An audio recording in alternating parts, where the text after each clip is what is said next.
এক নদীর ধারে একটা জাম গাছ ছিল। সেই গাছে এক বুদ্ধিমান বানর থাকত। সে প্রতিদিন পাকা মিষ্টি জাম খেত আর খুব আনন্দে দিন কাটাতো।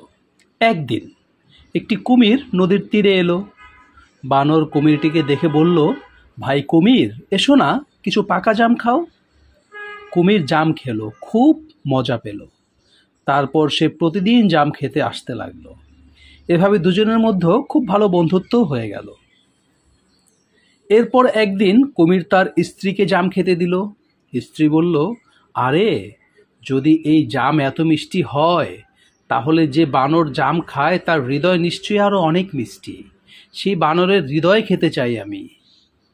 কুমির প্রথমে রাজি হচ্ছিল না, কিন্তু স্ত্রীর জেদে একদিন বানরকে বলল, চলো বন্ধু, আজ আমাদের বাড়িতে যাবে। তোমার জন্য সুন্দর খাবার দাবারের ব্যবস্থা করা হয়েছে। আমার বাড়িতে তোমার আমন্ত্রণ। বানর আনন্দে রাজি হয়ে গেল। কুমিরের পিঠে চড়ে নদী পার হতে শুরু করলো। কিন্তু মাঝ নদীতে গিয়ে কুমির হঠাৎ থেমে গেল এবং বলল, বন্ধু বানর, তোমাকে একটা সত্যি কথা বলি। তোমাকে আমি নিয়ে যাচ্ছি কারণ আমার স্ত্রী তোমার হৃদয় খেতে চেয়েছে।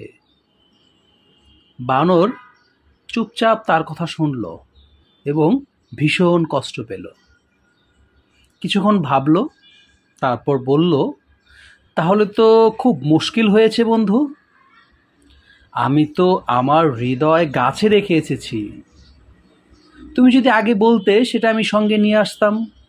আমি তো আমার হৃদয় সাথে নিয়ে কোথাও বেড়াতে বের হই না। কুমির শুনে অবাক হলো। তারপর বলল, তাহলে এক কাজ করো, চলো তোমাকে ফিরিয়ে নিয়ে যাই। তুমি গাছ থেকে তোমার হৃদয়টা নিয়ে আবার আমার পিঠে এসে চড়ে বসো। কুমির তাকে ফিরিয়ে নিয়ে এলো আবার সেই জাম গাছের তলায় এনে নামিয়ে দিল।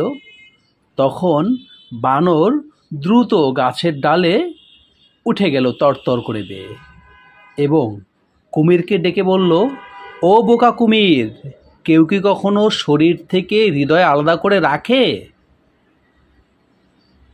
তুমি তো বন্ধু হয়ে আমার হৃদয় খেতে চেয়েছো, তাই তোমার সাথে আমি একটু চালাকি করলাম।